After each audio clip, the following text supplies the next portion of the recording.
الحمد لله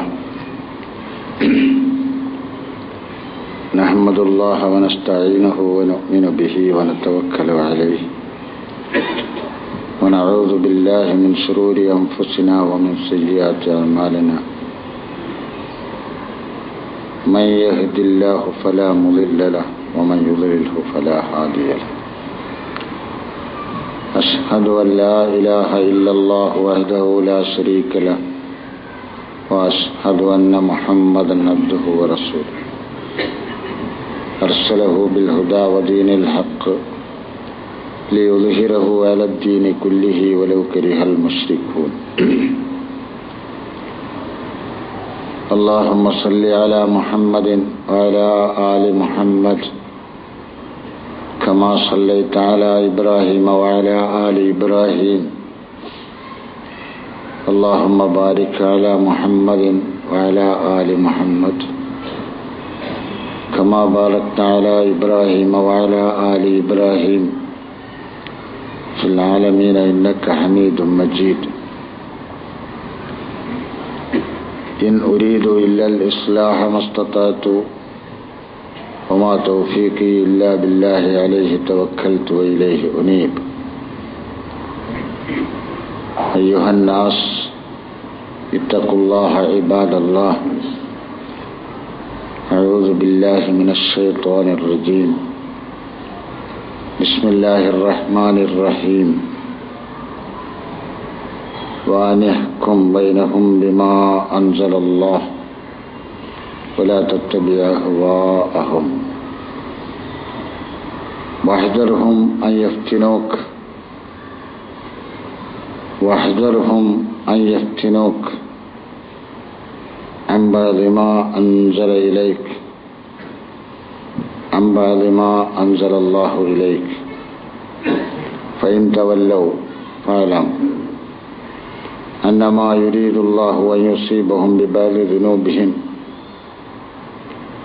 وإن كثيرا من الناس لفاسقون أفحكم الجاهلية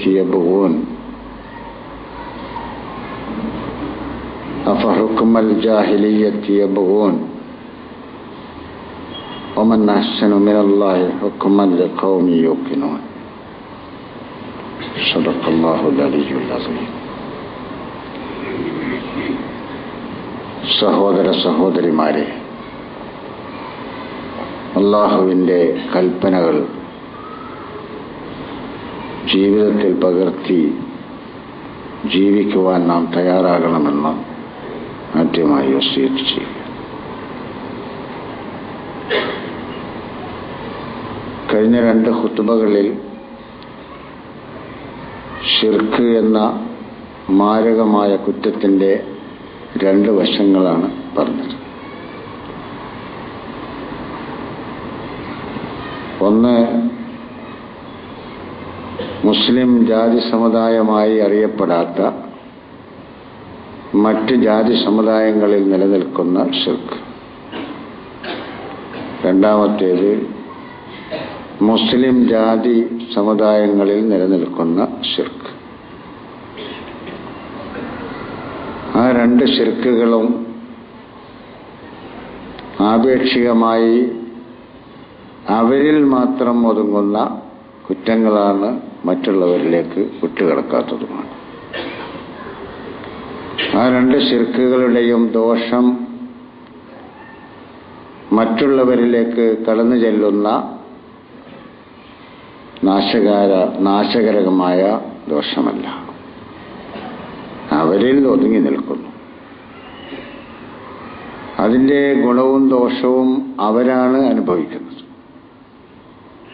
മറ്റുള്ളവർക്ക് ചില്ലറ ശല്യങ്ങളുണ്ടാകും എന്നതല്ലാതെ മറ്റുള്ളവരെ അപകടത്തിൽപ്പെടുത്തുന്നതല്ല അത്. അതേസമയം ഇനി പറയാൻ പോകുന്ന ശിർക്ക് 2 വിഭാഗത്തെയും അപകടത്തിൽപ്പെടുത്തുന്നതാണ്. അതാണ് ശിർക്കിലെ ഏറ്റവും വലിയ ശിർക്ക്. പരിശുദ്ധ ഖുർആൻ പല സ്ഥലങ്ങളിലും വ്യക്തമായും സൂചനകളായും നൽകിയിട്ടുള്ള ശിർക്ക്. സൂറത്തുൽ മാഇദയിൽ ഖണ്ഡിതമായി നസ്സായി വ്യാഖ്യാനങ്ങൾ നൽകാൻ കഴിയാത്ത വിധം ഖുർആനിന്റെ ടെസ്റ്റിലൂടെ വ്യക്തമാക്കിയ ശിർക്ക്. താൽപര്യങ്ങളും ആഗ്രഹങ്ങളും ഒരു ഭാഗത്ത് അതിനെ വ്യാഖ്യാനിക്കുവാൻ നിർബന്ധിതരാകും എന്നത് അംഗീകരിച്ചുകൊണ്ട് തന്നെ ഖുർആൻ നേർക്ക് നേരെ കൈകാര്യം ചെയ്ത ഒരു വിഷയമായതുകൊണ്ട് എത്ര വ്യാഖ്യാനിച്ചാലും അതെവിടെയും എത്തുകയുമില്ല. അതാണ് പരിശുദ്ധ ഖുർആൻ മാനവരാശിയുടെ മുമ്പിൽ സമർപ്പിച്ച ആദർശത്തിന്റെയും കർമ്മമാർഗത്തിന്റെയും ജീവിത രീതിയുടെയും അപകടകരമായ ഭാഗം, ഗുരുതരമായ ഭാഗം. يتناول هذا الدرس أخطر قضية من قضايا العقيدة الإسلامية والمنهج الإسلامي ونظام الحكم الإسلامي എന്നാണ് ഷഹീദ് സയ്യിദ് കുത്തുബ് ഈ വിഷയം വിവരിച്ചുകൊണ്ട് തുടങ്ങുന്നത് തന്നെ. ആദർശത്തിന്റെയും കർമ്മമാർഗത്തിന്റെയും ജീവിത നിയമങ്ങളുടെയും ഗുരുതരമായ ഭാഗമാണ് ഈ ദർസ് അല്ലെങ്കിൽ ഈ ഭാഗം കൈകാര്യം ചെയ്യുന്നത് എന്ന് പറഞ്ഞുകൊണ്ടാണ് അദ്ദേഹം ഈ വിഷയം തുടങ്ങുന്നത്. അദ്ദേഹത്തിന്റെ വ്യാഖ്യാന ഗ്രന്ഥത്തിൽ ളിലാലിൽ അദ്ദേഹം പറഞ്ഞു എന്നതല്ല, മറ്റുള്ള പലരും പറഞ്ഞു എന്നതുമല്ല, ഖുർആൻ അതങ്ങനെയാണ് കൈകാര്യം ചെയ്യുന്നത്. ഞാൻ ഒരു ദൈവത്തെ മാത്രം ആരാധിക്കുകയും പൂജിക്കുകയും വഴിപാടുകൾ നടത്തുകയും ചെയ്തു എന്നതുകൊണ്ട് അതിന്റെ ദോഷം ഞാൻ മാത്രം അനുഭവിക്കുന്നു. ചിലപ്പോഴൊക്കെ ആരിലേക്കെങ്കിലും ചെറിയ തോതിൽ അത് വിട്ടുകിടന്നു എന്ന് വരാം. ഞാൻ ഒരു ദൈവത്തെ മാത്രം ആരാധിച്ചാലും 3,30,000 ദൈവങ്ങളെ ഞാൻ ആരാധിച്ചാലോ, ദൈവമേ എന്ന് ഞാൻ വിളിച്ചാലും ദേവതകളെ എന്ന് വിളിച്ചാലും അത് എന്നിൽ ഒതുങ്ങി നിൽക്കുന്നതാണ്. അതുകൊണ്ട് തന്നെ അതിൻ്റെ ദോഷം അത് നിർവഹിച്ചുകൊണ്ടിരിക്കുന്ന ആളുകളിലാണ്. അതേസമയം പടച്ചതമ്പുരാന്റെ നിയമസംഹിതയിൽ നിന്ന് മനുഷ്യരെ വ്യതിചലിപ്പിച്ചുകൊണ്ട് ബദൽ നിയമങ്ങൾ നൽകി നാശത്തിലേക്ക് ഈ സമൂഹത്തെ ഒന്നിച്ചു നയിക്കുന്ന ശിർക്ക്, അതവരെയും ഈ ലോകത്തുള്ള മുഴുവൻ സൃഷ്ടിജാലങ്ങളെയും അപകടത്തിൽ നാശത്തിൽ എത്തിച്ചേർക്കുന്ന ശിർക്ക്. അതാണ് നിയമങ്ങളിൽ വ്യാപിച്ചു കിടക്കുന്ന ശിർക്ക്. ലോകരക്ഷിതാവായ അള്ളാഹു മനുഷ്യനാവശ്യമായ നിയമങ്ങൾ മനുഷ്യാരംഭം മുതൽ തന്നെ നൽകിപ്പോന്നിട്ടുണ്ട്. എന്നാണോ ഈ മനുഷ്യനായി ഭൂമിയിൽ ജീവിക്കുവാൻ തുടങ്ങിയത്, അന്നു മുതൽ അവന് ജീവിക്കുവാൻ ആവശ്യമായ ദർശനവുമായിട്ടാണ് ആ മനുഷ്യരൊക്കെ കഴിഞ്ഞു കടന്നു പോന്നിട്ടുള്ളത്. അത് പഴകി അത് ദ്രവിച്ച് നശിച്ചു പോകുമ്പോൾ അത് തന്നെ പുതുക്കുവാൻ, കാലഘട്ടത്തിന്റെ ആവശ്യമനുസരിച്ച് പുതുക്കുവാൻ അള്ളാഹു അംബിയ മുർസലുകളെ, പ്രവാചകന്മാരെയും ദൂതന്മാരെയും അയച്ചുകൊണ്ടേ ഭൂമിയിലേക്ക് പോകാൻ കൽപ്പിക്കുമ്പോൾ തന്നെ എന്റെ ദർശനം നിങ്ങൾക്ക് വന്നു കിട്ടും, ആ വെളിച്ചത്തിലാണ് നിങ്ങൾ ജീവിക്കേണ്ടത്, അത് തെറ്റിച്ചാൽ നിങ്ങൾക്ക് അപകടമാണ് എന്ന് പറഞ്ഞു. അപകടം എന്നാണ് പറഞ്ഞത്. പടച്ചതമ്പുരാൻ നൽകിയ നിയമത്തിൽ നിന്ന് വ്യതിചലിച്ചുകൊണ്ട് മറ്റാരുടെയെങ്കിലും നിയമങ്ങളെ സ്വീകരിക്കുകയോ അതല്ലെങ്കിൽ താന്തോന്നികളായി കഴിഞ്ഞുകൂടുകയോ ചെയ്താൽ നിങ്ങൾ അപകടത്തിൽ പെട്ടുപോകുമെന്ന സൂചനയോടുകൂടി അല്ല കൽപ്പനയോടുകൂടിയാണ് ആദ്യത്തെ മനുഷ്യനെ ജീവിക്കാൻ വിടുന്നത്. അങ്ങനെയാണല്ലോ ഖുർആൻ പറഞ്ഞത്. ആവർത്തിച്ച് ആവർത്തിച്ച് പറഞ്ഞതും കേട്ടതുമാണ്. ഇനിയും ഞാൻ ആവർത്തിക്കേണ്ടതില്ല. ആ നിയമം നിങ്ങൾ ലംഘിക്കുകയാണെങ്കിൽ ഫൈനലഹു മഈശത്തൻ ലങ്ക, കഷ്ടപ്പാടിന്റെ ഒരു ജീവിതം നയിക്കേണ്ടി വരും. കുടിസായ ഇടുങ്ങിയ ജീവിതം നയിക്കേണ്ടി വരും. ആ താക്കീതും അവിടെയുണ്ട്. പേടിയില്ലാതെ ദുഃഖമില്ലാതെ ജീവിക്കുവാൻ പറ്റുന്ന ഒരു നിയമം നിങ്ങൾക്ക് നാം നൽകുന്നു. അത് വന്നു കിട്ടിയിട്ട് അത് അംഗീകരിച്ച് ജീവിക്കുകയാണെങ്കിൽ സ്വൈരമാണ് നിങ്ങളുടെ ജീവിതം, സ്വസ്ഥമാണ് നിങ്ങളുടെ ജീവിതം. ആരും ആരെയും ഭയപ്പെടേണ്ടി വരികയില്ല. ആരും ആരെക്കൊണ്ടും ഇടങ്ങേറാവുകയും ചെയ്യേണ്ടി വരില്ല. ദുഃഖത്തോടുകൂടി ജീവിക്കേണ്ടി വരില്ല. പേടിച്ച് ജീവിക്കേണ്ടി വരില്ല. കാരണം ആ നിയമം എല്ലാവർക്കും ഒരുപോലെ ബാധകമാണ്. ആ നിയമത്തിൽ നിന്ന് മാറി നിന്നുകൊണ്ട് ആ നിയമം മനുഷ്യരുടെ മേൽ നടത്തുന്ന ആരും ഉണ്ടാവുകയില്ല. ആ നിയമത്തിന്റെ ഉള്ളിൽ നിന്നുകൊണ്ട് മാത്രമേ ആ നിയമം നടപ്പിൽ വരുത്തുകയുള്ളൂ. അരുത് എന്ന് പറഞ്ഞ കാര്യം ചെയ്തുകൊണ്ട് മറ്റുള്ളവരോട് അരുത് എന്ന് പറയുന്ന സ്വഭാവം ആ നിയമത്തിനുണ്ടാവുകയില്ല. നിങ്ങളോട് ചെയ്യരുതെന്ന് പറയുന്ന കാര്യം ആദ്യമായി ചെയ്യാതെ ഞാൻ സുരക്ഷിതനായി മാറി നിന്നുകൊണ്ടേ പറയൂ. ചെയ്യണമെന്ന് നിങ്ങളോട് പറയുന്ന കാര്യം അത് ചെയ്തുകൊണ്ട് മാത്രമേ നിങ്ങളോട് ഞാൻ ചെയ്യൂ എന്ന് പറയുകയുള്ളൂ. അതാണ് ദൈവിക നിയമത്തിന്റെ സവിശേഷത. അവിടെ ആരും ആരെക്കാളും ഉയർന്നവനല്ല, ആരും ആരുടെയും താഴെയുമല്ല. അള്ളാഹുവിന്റെ അംബിയാ മുർസലുകളാണല്ലോ അവന്റെ ഏറ്റവും അടുത്ത മുഖറബുകളായ അടിയാറുകൾ. ആ മുഖറബുകളായ അള്ളാഹുവിന്റെ അടിയാറുകൾ പോലും, അംബിയാ മുർസലുകൾ പോലും ആ നിയമത്തിന് വിധേയരായി പടച്ചതമ്പുരാന്റെ കൽപ്പനകൾ അനുസരിച്ച് ജീവിക്കുന്നവരാണ്. എത്ര പ്രയാസപ്പെട്ട് ചെയ്യേണ്ട കാര്യങ്ങളാണെങ്കിലും മുമ്പിൽ അവരുണ്ടാകും. എത്ര കഷ്ടപ്പാടുകൾ സഹിക്കേണ്ടി വന്നാലും അത് സഹിച്ചുകൊണ്ട് ഏറ്റവും മുമ്പിൽ അവരുണ്ടാകും.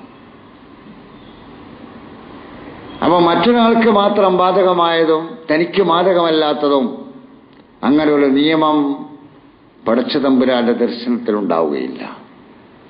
ഫൈമാ യഅ്തിയന്നകും മിന്നീ ഹുദൻ ഫമൻ തബിഅ ഹുദായ ഫലാ ഖൗഫുൻ അലൈഹിം വലാ ഹും യഹ്സനൂൻ. വിവേചനമില്ലാത്ത നിയമമായതുകൊണ്ട് ദുഃഖിക്കാതെ പേടിക്കാതെ ജീവിക്കുവാൻ പറ്റുന്ന ഒരു നിയമസംഹിതയായിരിക്കും അത്. തുടക്കമാണ്. അതിന്റെ ഒടുക്കവും അങ്ങനെ തന്നെ. ഇതാ നിങ്ങൾക്കൊരു ദർശനം വന്നു കിട്ടിയിരിക്കുന്നു. ആ വന്നു കിട്ടിയ ദർശനമനുസരിച്ച് നിങ്ങൾ ജീവിക്കുകയാണെങ്കിൽ ആരായാലും എവിടെയായാലും ഏത് കാലഘട്ടത്തിലായാലും ഭയമില്ലാതെ ദുഃഖമില്ലാതെ ജീവിച്ചു പോകാൻ പറ്റുന്ന ദർശനമാണത്. അള്ളാഹുവിന്റെ ദർശനം അങ്ങോട്ട് മാറ്റിവെച്ചിട്ട് ഈ ലോകത്ത് മനുഷ്യനുണ്ടാക്കിയ ഏതെങ്കിലും ഒരു ദർശനത്തിൽ, ദർശനം എന്നതിന് പറഞ്ഞുകൂടാ, നിയമങ്ങളിൽ ഒരു വിഭാഗം മറ്റൊരു വിഭാഗത്തെ ഭയപ്പെട്ടുകൊണ്ടല്ലാതെ, ഒരു വിഭാഗം വേദനയാൽ യാതനയാൽ കണ്ണുനീരൊലിപ്പിച്ചുകൊണ്ടല്ലാതെ ജീവിച്ചു പോകാൻ പറ്റുന്ന ഒരു നിയമം ഈ ലോകത്ത് വേറെ പടച്ചവന്റെ ദർശനമല്ലാത്തതുണ്ടോ എന്ന് പരിശോധിക്കേണ്ടത് നമ്മളാണ്. ഉണ്ടായിരുന്നോ എന്ന് പരിശോധിക്കേണ്ടത് നമ്മളാണ്. ഇപ്പോൾ നിലവിലുണ്ടോ എന്ന് പരിശോധിക്കേണ്ടത് നമ്മളാണ്. ഇല്ലെങ്കിൽ ഭാവിയിലും അതുണ്ടാവുകയില്ല. ഫഇല്ലം തഫ്അലൂ വലൻ തഫ്അലൂ, ഇതുവരെ നിങ്ങൾക്ക് ഒരു ബദൽ കൊണ്ടുവരാൻ കഴിഞ്ഞിട്ടില്ലെങ്കിൽ ഭാവിയിലും അതിന് സാധ്യമല്ല. ഇതങ്ങോട്ട് മാറ്റിവെച്ചാൽ നിങ്ങളെ കാത്തു നിൽക്കുന്നത് കഠിനമായ ശിക്ഷയാണ്, നരകമാണ്. അത് കാത്തുകൊള്ളുക എന്ന താക്കീത് ഖുർആൻ. ഈ നിയമസംഹിതയ്ക്ക് ബദൽ മറ്റൊന്ന് സമർപ്പിക്കുവാൻ നിങ്ങൾക്ക് കഴിഞ്ഞോ? ഇല്ല. എന്നാൽ കഴിയുകയുമില്ല. ഏത് കാലഘട്ടത്തിൽ എങ്ങനെ നിങ്ങൾ ജീവിക്കുകയാണെങ്കിലും നിങ്ങളെ ചുറ്റുപാട് ഏതായാലും നിങ്ങളുടെ സാഹചര്യം അനുകൂലമായാലും പ്രതികൂലമായാലും ഇതിനൊരു ബദൽ കൊണ്ടുവരാൻ നിങ്ങൾക്ക് കഴിയില്ല, കഴിഞ്ഞിട്ടില്ല, ഇനി കഴിയുകയുമില്ല. അതാണ് പടച്ചതമ്പുരാന്റെ ദർശനം. ആ ദർശനത്തിൽ നിന്ന് മനുഷ്യർ വ്യതിചലിച്ചു പോയി എന്നതാണ് മാനവരാശി അനുഭവിച്ചു പോന്നിട്ടുള്ള മുഴുവൻ ദുഃഖങ്ങളുടെയും മുഴുവൻ പരാജയങ്ങളുടെയും മുഴുവൻ വേദനകളുടെയും കഷ്ടപ്പാടുകളുടെയും കാരണം. അതിലായിരുന്നു എങ്കിൽ ഇല്ല കഷ്ടപ്പാട്. ചരിത്രം ഞാൻ പറഞ്ഞിട്ട് നിങ്ങളെ സമയം കളയേണ്ടതില്ലല്ലോ, നിങ്ങൾക്കറിയാം. മുഹമ്മദ് നബിയുടെ കാലം, ഖുലഫാഉർ റാഷിദുകളുടെ കാലം, മനുഷ്യരെത്ര നിർഭയരായിരുന്നു, മനുഷ്യരെത്ര സന്തുഷ്ടരായിരുന്നു. എല്ലാവരും സന്തുഷ്ടർ, എല്ലാവരും നിർഭയർ, ആർക്കും പേടിയില്ല. പകലും പാതിരാക്കും എവിടെയും ഇറങ്ങി നടക്കുവാൻ കഴിയുന്ന വിധത്തിൽ ആരും ആരെയും ഉപദ്രവിക്കാത്തൊരു ലോകം. അതാണല്ലോ ഇസ്ലാം വിഭാവന ചെയ്തത്. പേടിച്ചു വിറച്ചുകൊണ്ട് ജീവിക്കുന്ന മനുഷ്യർ യജമാനനെന്നും അടിമയെന്നും പറഞ്ഞുകൊണ്ട്, ഭരണാധികാരിയെന്നും ഭരണീയരെന്നും പറഞ്ഞുകൊണ്ട്, അതേപോലെ തന്നെ അധികാരമുള്ളവനും ഇല്ലാത്തവനും എന്ന് പറഞ്ഞുകൊണ്ട് എല്ലാവരെയും അങ്ങോട്ടും ഇങ്ങോട്ടും പേടിക്കുകയും ഭയപ്പെടുകയും ചെയ്ത് ജീവിക്കുന്ന ഒരു കാലഘട്ടം. അതിനുശേഷമുണ്ടായ ഇപ്പോഴത്തെ കാലഘട്ടവും ഇനി ഭാവിയിൽ നമ്മുടെയൊക്കെ ഇടയിൽ നിലനിൽക്കുന്ന കാലഘട്ടവും അങ്ങനെ തന്നെയായിരിക്കും.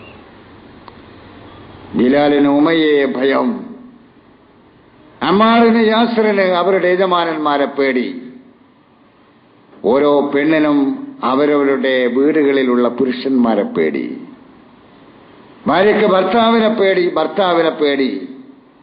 എപ്പോഴാണ് ഞാൻ മർദ്ദിക്കപ്പെടുക എന്നറിയാതെ ജീവിക്കുന്ന ഭാവങ്ങൾ. അതിൽ നിന്ന് മാറ്റം വരുന്ന ഒരു ലോകത്തെക്കുറിച്ച് പ്രവാചകൻ ദീർഘദർശനം നടത്തി. നിങ്ങൾ വല്ലാതെ ധൃതി കാണിക്കാതിരിക്കൂ. ഒരു നാൾ വരാൻ പോകുന്നു, വല്ലാഹി ലയുതിമ്മന്നല്ലാഹു ഹാദദ്ദീൻ, ഈ ദർശനം, ഈ ജീവിത വ്യവസ്ഥിതി പടച്ചതമ്പുരാൻ പൂർത്തീകരിക്കും. ദീൻ എന്ന് പറയുമ്പോൾ മതം എന്നാണ് നമ്മളെ മനസ്സിൽ വരും. അങ്ങനെ ഒരു പരിഭാഷ തന്നെ ആ സാധനത്തിനില്ല.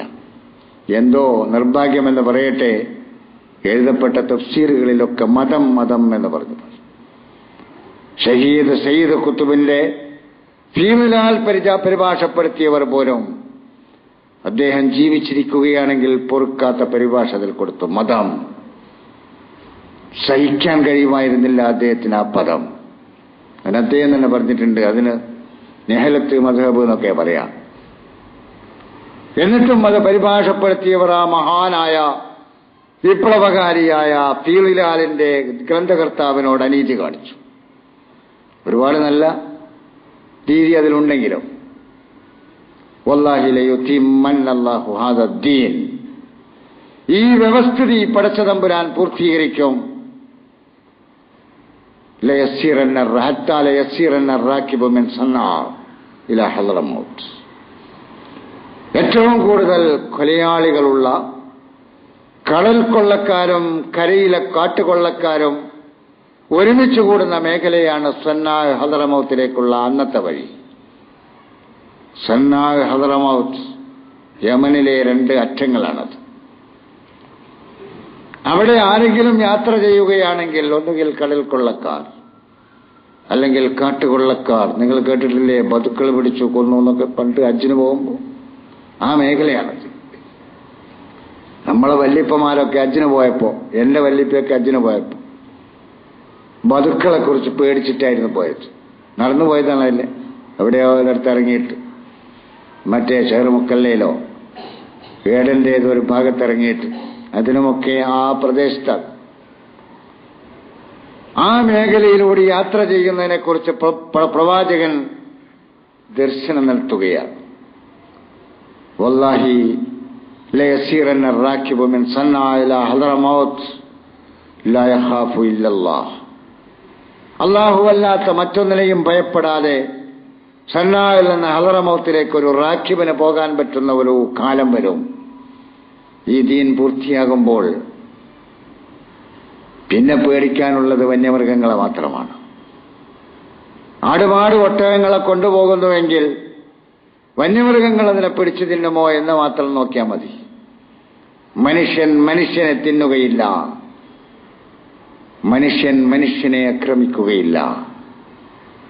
മനുഷ്യന് മനുഷ്യനെ പേടിക്കേണ്ടതില്ലാത്ത ഒരു ലോകം വരാൻ പോകുന്നു. വല്ലാഹി, അള്ളാണ് പടച്ചവനാണ്, അള്ളാഹുവാണ് സത്യം.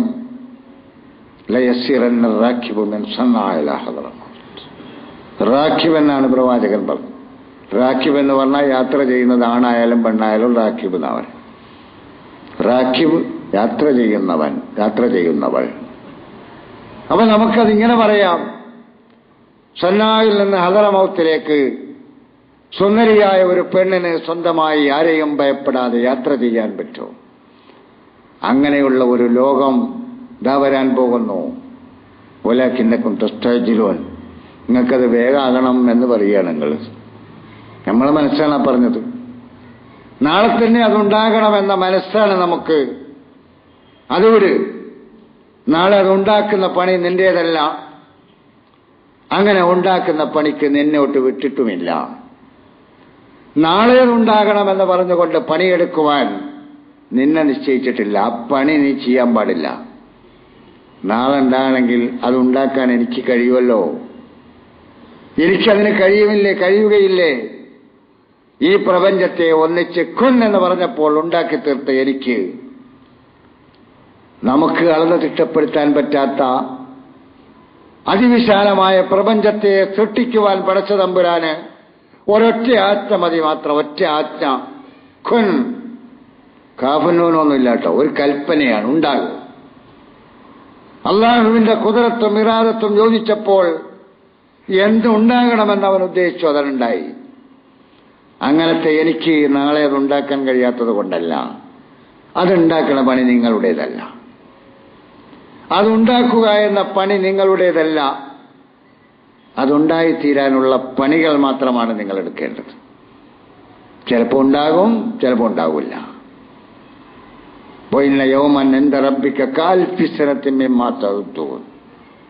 നിന്റെ നാഥന്റെ അടുക്കൽ ഒരു ദിവസം നിങ്ങൾ എണ്ണുന്ന 1000 കൊല്ലത്തെ ദൈർഘ്യമുള്ളതായിരിക്കും.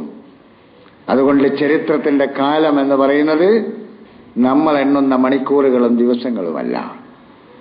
ഇസ്ലാമിക സന്ദേശത്തിന്റെ വാഹകരായ ആളുകളെ പലപ്പോഴും വഞ്ചിക്കാറുള്ളത് എന്തേ നടപ്പിലാകണില്ലല്ലോ, അതുകൊണ്ട് നടപ്പിലാകാൻ എന്താ വഴി, നടപ്പിലാക്കാനുള്ള വഴി എന്താണെന്ന് പറഞ്ഞുകൊണ്ട് പടച്ചതമ്പുരാന്റെ ദർശനം വിട്ടിട്ട് മറ്റുള്ളവരുടെ ദർശനത്തിന്റെ പിന്നാലെ, അല്ല നിയമങ്ങളുടെ പിന്നാലെ ഭാഗികമായി സഹകരിച്ചു കൊടുത്തു പോകുന്ന ഒരു ലൈൻ സ്വീകരിക്കുകയാണ്. എന്തിനാന്ന് വെച്ചാൽ അതങ്ങോട്ട് നടപ്പാണ്ടേ, നാളെ നടപ്പാക്കിയെടുക്കാനുള്ള പണി. പടച്ചതമ്പുരാന്റെ സന്ദേശത്തിന്റെ വാഹകർക്ക് നടപ്പാക്കാനുള്ള പണിയല്ല എടുക്കേണ്ടത്. വമാ അലൈക ഇല്ലൽ ബലാഗ്, അത് എത്തിച്ചു കൊടുത്താൽ മതി. അള്ളാഹു ഉദ്ദേശിച്ചിരുന്നുവെങ്കിൽ മനുഷ്യരെല്ലാവരും ഒരൊറ്റ ഉമ്മത്താകുമായിരുന്നു. അങ്ങനെ ആക്കിയില്ലല്ലോ. അള്ളാഹു ഉദ്ദേശിച്ചിരുന്നെങ്കിൽ നടക്കൂലേ?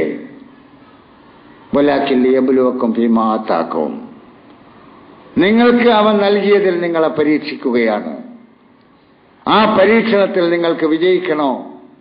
ഫസ്തബിഖുൽ ഖൈറാത്ത്, മനുഷ്യ സമൂഹത്തിന് ഉപകാരപ്പെടുന്ന കാര്യങ്ങൾ ചെയ്തുകൊണ്ട് നിങ്ങൾ മത്സരിക്കും. മനുഷ്യ സമൂഹത്തിന് മാത്രമല്ല, സൃഷ്ടിജാലങ്ങൾക്ക് ഉപകാരപ്പെടുന്ന പണിയെടുത്തുകൊണ്ട് നിങ്ങൾ മുന്നേറൂ. അതിലാണ് നിങ്ങൾ മത്സരിക്കേണ്ടത്. ഫസ്തബിഖുൽ ഖൈറാത്ത്, നിങ്ങൾ എവിടെയായാലും അള്ളാഹുവിലേക്ക് തിരിച്ചു പോകും. നിങ്ങൾക്കിടയിൽ ഒരുപാട് വ്യത്യസ്തമായ അഭിപ്രായങ്ങൾ ഉണ്ടാവാം, വീക്ഷണങ്ങൾ ഉണ്ടാവാം, ഒരുപാട് വൈവിധ്യങ്ങൾ നിങ്ങളുടെ ജീവിതത്തിൽ ഉണ്ടാകും. ആ വൈവിധ്യങ്ങളൊക്കെ പരിഹരിച്ചു പോണ്ട പണി നിങ്ങളുടേതല്ല. വല്ലാഹു യഹ്കുമു, പടച്ചവൻ വിധി പറയും. അള്ളാഹു നിങ്ങൾക്ക് വിവരം തരും. നിങ്ങൾക്കിടയിലുണ്ടായിരുന്ന വൈവിധ്യങ്ങളെക്കുറിച്ച് അവൻ വിവരിച്ചു തരും. അവിടം വരെ അത് കാത്തു നിൽക്കലാണ് നിങ്ങളെ പണി, ഇവിടെ തീർക്കലല്ല. അപ്പണിക്ക് നിങ്ങൾ പോകരുത്. പോയാൽ നിങ്ങൾക്ക് എവിടെയും എത്താൻ കഴിയില്ല. എവിടെയും എത്താൻ കഴിയില്ലെന്നല്ല, നിങ്ങൾ തന്നെ തകർന്നു പോകും. നിങ്ങളുടെ ആദർശം ബലഹീനമായി പോകും. നിങ്ങളുടെ കർമ്മമാർഗം വ്യതിചലിച്ചു പോകും. അതേപോലെ നിങ്ങളുടെ ജീവിതത്തിൽ നിങ്ങൾ സമർപ്പിക്കുന്ന നിയമസംഹിതകൾ തെറ്റിപ്പോകും. അതുകൊണ്ട് അതരുത്, അത് ചെയ്യരുത്. വലൗ ശാ അല്ലാഹു ലജഅലകും ഉമ്മത്തൻ വാഹിദത്തൻ വലാകിൻ ലിയബ്ലുവകും ഫീമാ ആതാകും ഫസ്തബിഖുൽ ഖൈറാത്ത് ഇലല്ലാഹി മർജിഉകും ജമീഅ ഫയുനബ്ബിഉകും ബിമാ കുൻതും ഫീഹി തഖ്തലിഫൂൻ. അപ്പണിക്ക് നിൽക്കല്ലേ. അവരെയും കൂട്ടുപിടിക്കുക, ഇവരെയും കൂട്ടുപിടിക്കുക. അവരെ പിന്നാലെയും പോവുക, ഇവരെ പിന്നാലെയും പോവുക. അവരുടെ വഴിയും സ്വീകരിക്കുക, ഇവരുടെ വഴിയും സ്വീകരിക്കാം. കേവല ഭൗതിക നേട്ടങ്ങളാണ് നിങ്ങൾക്ക് ആവശ്യമെങ്കിൽ അതൊക്കെ നിങ്ങൾക്ക് സ്വീകരിക്കാം. ഭൗതിക നേട്ടം നിങ്ങളുടെ ലക്ഷ്യമല്ല. നിങ്ങളുടെ ലക്ഷ്യം പാരത്രിക മോക്ഷമാണ്, പടച്ചവന്റെ പൊരുത്തമാണ്. പടച്ചവന്റെ പൊരുത്തവും പരലോകമോക്ഷവുമാണ് നിങ്ങൾക്ക് വേണ്ടതെങ്കിൽ ഭൗതിക നേട്ടം നിങ്ങളുടെ മുമ്പിൽ വിഷയമല്ല. പടച്ചവന്റെ പൊരുത്തമാണ് നിങ്ങൾക്ക് വേണ്ടത്, പരലോകത്തിലെ മോക്ഷമാണ്. ആ യാത്രയിൽ നിങ്ങൾ ഇടയ്ക്ക് വെച്ച് മരിച്ചുപോയി എന്ന് വരാം, കൊല്ലപ്പെട്ടു എന്ന് വരാം. കോടാനുകോടി പ്രവാചകന്മാരിൽ ഭൗതിക ലക്ഷ്യം നേടിയെടുത്തവരാര് എന്ന് ചോദിച്ചാൽ വിരലുകൊണ്ട് എണ്ണാവുന്ന ഏതാനും വ്യക്തികൾ. അതങ്ങോട്ട് മാറ്റിവെച്ചാൽ മുഹമ്മദ് മുസ്തഫ സല്ലല്ലാഹു അലൈഹി വസല്ലമ സന്നായിൽ നിന്ന് ഹദറമൗത്തിലേക്ക് നടന്നു പോകാൻ പറ്റുന്ന, യാത്ര ചെയ്യാൻ പറ്റുന്ന ശാന്തസുന്ദരമായ ഒരു ലോകം കെട്ടിപ്പടുത്തതിന്റെ ശേഷം അത് നിലനിന്നതോ കേവലം 30 വർഷം. പിന്നീട് ഏകാധിപതികൾ, രാജാക്കന്മാരെ കടന്നുകൂടി. എന്നിട്ട് രാജാക്കന്മാർ അവർക്ക് തോന്നിയതുപോലെ മനുഷ്യരെ നയിച്ചു. ആ രാജാക്കന്മാരുടെ പരമ്പര ഖിലാഫത്തിന്റെ പരമ്പര എന്ന് നമ്മൾ പറയുമെങ്കിലും ഖിലാഫത്ത് എന്ന വാക്കിനോട് കാണിക്കുന്ന ഏറ്റവും വലിയ അനീതിയാണത്. അങ്ങനൊരു സാധനം ഇന്നുണ്ടായിട്ടില്ല. ജനങ്ങളാൽ തിരഞ്ഞെടുക്കപ്പെടുന്ന ഒരു ഭരണാധികാരി നിലവിൽ വരിക എന്നതാണ് ഖിലാഫത്ത്. ജനങ്ങളിൽ നിന്നൊരു ഭരണാധികാരി നിലവിൽ വരിക. അമീർ മുആവിയ അധികാരമേറ്റെടുത്തതിന്റെ ശേഷം ഉമർ ഇബ്നു അബ്ദുൽ അസീസ് റളിയല്ലാഹു അൻഹുവിന്റെ 30 മാസം മാറ്റിവെച്ചാൽ ജനങ്ങളുടെ ഒരു ഭരണാധികാരിയെ തെരഞ്ഞെടുത്ത ഒരു ചരിത്രം മുസ്ലിം രാജ്യങ്ങളിലില്ല, ഇന്നുമില്ല. എന്നിട്ട് അതിനെ ഖിലാഫത്ത്, ആ ഖിലാഫത്ത് ഇങ്ങനെ കടന്നു പോന്നു. ഉമവിയ ഖിലാഫത്ത്, അബ്ബാസിയ ഖിലാഫത്ത്, പിന്നെ വേറെ ബല പിടിച്ച ഖിലാഫത്ത്, ഉസ്മാനിയ ഖിലാഫത്ത് എന്ന വാക്കിനോട് കാണിച്ച കടുത്ത അനീതിയായിരുന്നു അത്. ഇപ്പോഴും അത് പറയുക ആൾക്കാർ. എന്നാലും അതിന്റെ ഗുണം കുറെ കാലം നിന്ന്. എന്ത് ഗുണം? അടിസ്ഥാനം തെറ്റിപ്പോയിട്ട് പിന്നെന്ത് ഗുണം? കമ്മ്യൂണിസ്റ്റ് പ്രസ്ഥാനത്തിൽ ഗുണങ്ങളില്ലേ? ക്യാപിറ്റലിസത്തിൽ ഗുണങ്ങളില്ലേ? സെക്കുലറിസത്തിൽ ഗുണങ്ങളില്ലേ? ഡെമോക്രസിയിൽ ഗുണങ്ങളില്ലേ? ഗുണങ്ങളുണ്ട്. അടിസ്ഥാനം പോയാൽ പിന്നെ ഗുണം എന്ത് ഗുണം? അതുകൊണ്ട് നിങ്ങൾക്ക് വേണ്ടത് നാളെ ഒരു ഭൂലോകത്തെ അധികാരമാണെങ്കിൽ ആ അധികാരം നിങ്ങൾ ആഗ്രഹിക്കാൻ പാടില്ല. നിങ്ങളെ അതിന് വിട്ടിട്ടില്ല. പടച്ചതമ്പുരാന്റെ പരമാധികാരം അംഗീകരിച്ചുകൊണ്ട് ജനങ്ങളുടെ പ്രാതിനിധ്യ വ്യവസ്ഥ, അതേ ഖിലാഫത്ത്. ആ ഖിലാഫത്തിന് വേണ്ടി നിങ്ങൾ പണിയെടുക്കണം. അതങ്ങളെ പണി. അത് വരുത്തലും വരുത്താതിരിക്കലും പഠിച്ചവന്റെ പണിയാണ്. അതിനെത്ര കാലം അവൻ നീട്ടിക്കൊണ്ടുപോകുമോ അത്രയും കാലം അവൻ നീട്ടിക്കൊണ്ടുപോകും. അതവന് മാത്രം അറിയുന്ന ഒരു രഹസ്യം മാത്രമാണ്. അതിൽ നമ്മൾ ഇടപെടാൻ പാടില്ല, അതിലേക്ക് പോകാനും പാടില്ല. നിങ്ങൾ ചെയ്യേണ്ടത് മുഹമ്മദ് നബി അലൈഹിസ്സലാത്തു വസ്സലാമിനോട് പറഞ്ഞു, വഅൻസൽനാ ഇലൈക്കൽ കിതാബ ബിൽ ഹഖ്. ഈ നിയമസംഹിത നിലക്ക് സത്യം എന്ന നിലക്ക് തന്നെ നാം ഇറക്കി തന്നു. ന്യായമായ ആവശ്യവും അതിറങ്ങാനുണ്ടായിരുന്നു. അതുകൊണ്ട് നീ ചെയ്യേണ്ടത്, ഈ നിയമസംഹിത നിനക്ക് തന്നപ്പോൾ മുൻകഴിഞ്ഞു പോയ നിയമസംഹിതകളൊക്കെ തള്ളിമാറ്റിക്കൊണ്ട് നിനക്ക് തന്നതല്ല. മുസദ്ദിഖൻ, അതിനെയൊക്കെ സത്യപ്പെടുത്തിക്കൊണ്ടാണ് ഇത് വരുന്നത്. മുസദ്ദിഖൻ ലിമാ ബൈന യദൈഹി മിനൽ കിതാബ്, അതിന്റെ മുമ്പിൽ കഴിഞ്ഞുപോയ വേദ നിയമ സംഹിതകളെ മുഴുവൻ അത് സത്യപ്പെടുത്തുന്നു, സ്ഥിരീകരിക്കുന്നു, അംഗീകരിക്കുന്നു എന്ന് മാത്രമല്ല മുഹൈമിനൻ അലൈഹി, ആ നിയമസംഹിതകളെ മുഴുവൻ സംരക്ഷിക്കുകയും ചെയ്യുന്നു. അങ്ങനെയാണ് നിനക്കിത് തന്നത്. അതുകൊണ്ട് എന്ത് വേണം? നീ ഫഹ്കും ബൈനഹും ബിമാ അൻസലല്ലാഹ്, മനുഷ്യ സമൂഹത്തിനിടയിൽ നീ തീർപ്പ് കൽപ്പിക്കേണ്ടത്, നീ നടപ്പാക്കേണ്ടത്, നീ വിധി പറയേണ്ടത് ഞാൻ അല്ലെങ്കിൽ നാം അവതരിപ്പിച്ച ഈ നിയമസംഹിത അനുസരിച്ചാണ്. മുഹമ്മദ് നബി സല്ലല്ലാഹു അലൈഹി വസല്ലമന് അതല്ലാത്ത ഒരു വിധി കൽപ്പിക്കുവാൻ അനുവാദം അല്ലാഹു നൽകിയില്ല. ബാക്കിയുള്ളവർക്ക് പിന്നെ എപ്പോഴാണ് അനുവാദം കിട്ടിയത്? മുഹമ്മദ് നബി അലൈഹി സ്വലാത്തു വസ്സലാമിന് ശേഷം ലോകത്ത് ജീവിക്കുന്ന മുസ്ലിം ജാതി സമുദായമേ, നിങ്ങൾക്ക് എപ്പോഴാണ് അള്ളാഹുവിന്റെ നിയമത്തിൽ നിന്ന് മാറി അതാത് കാലഘട്ടങ്ങളിൽ മനുഷ്യനിർമ്മിത നിയമങ്ങളുടെ പിന്നാലെ പോകാൻ നിങ്ങൾക്ക് അനുവാദം തന്നത് ആരാണ്? എപ്പോഴാണ് അനുവാദം കിട്ടിയത്?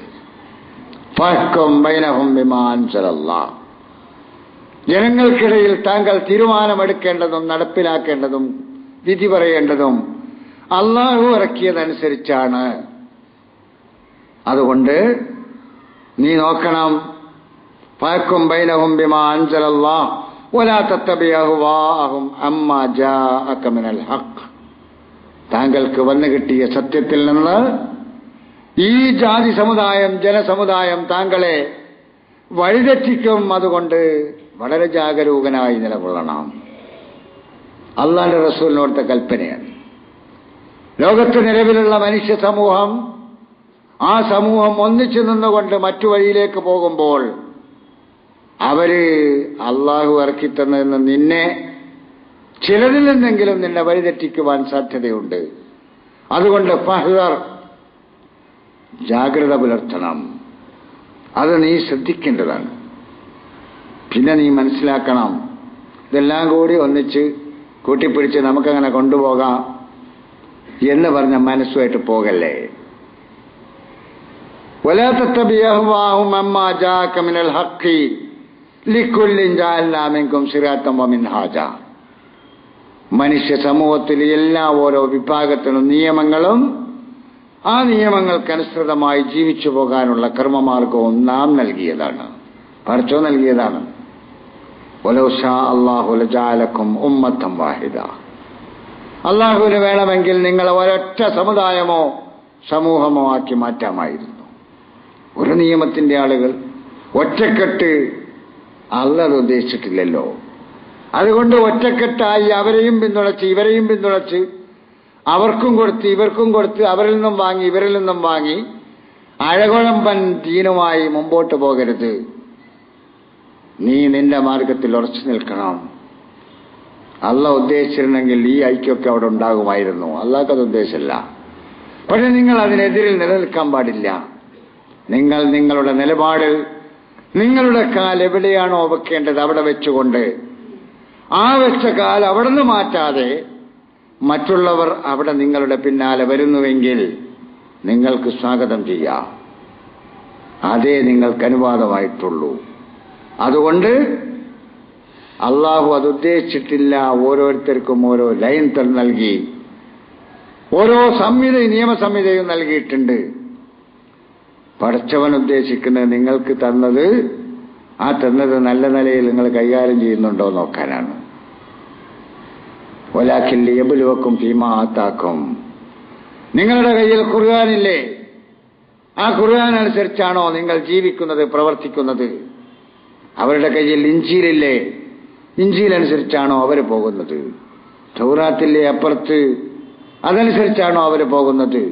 സബൂർ വേറെയില്ലേ, മറ്റു വേദങ്ങളില്ലേ ഓരോ പ്രദേശത്തുമുള്ളവർക്ക്? ഏത് പേരിൽ അറിയപ്പെട്ടാലും ദൈവീകമെന്ന് പറയുന്ന ദൈവീക ദർശനമെന്ന് അവർ അവകാശപ്പെടുന്ന വേദങ്ങൾ അവരുടെ കയ്യിലില്ലേ? ആ വേദങ്ങളുടെ അടിസ്ഥാനത്തിലാണോ അവർ ജീവിക്കുന്നതെന്ന് അവരെ പരീക്ഷിക്കുവാൻ. ആ പരീക്ഷയിൽ നിങ്ങൾക്ക് വിജയിക്കണോ? നിങ്ങൾ നല്ല കാര്യങ്ങൾ ചെയ്തുകൊണ്ട് മത്സരിക്കുക. നല്ല കാര്യങ്ങൾ ചെയ്ത് മത്സരിക്കുക, ഗുണകരമായ കാര്യങ്ങൾ ചെയ്ത് മത്സരിക്കുക. അപ്പോൾ നിങ്ങൾ ആ വേദക്കാരായിരിക്കും, ഈ വേദക്കാരായിരിക്കും. അത് നിങ്ങൾ പരിഹരിക്കണ്ട.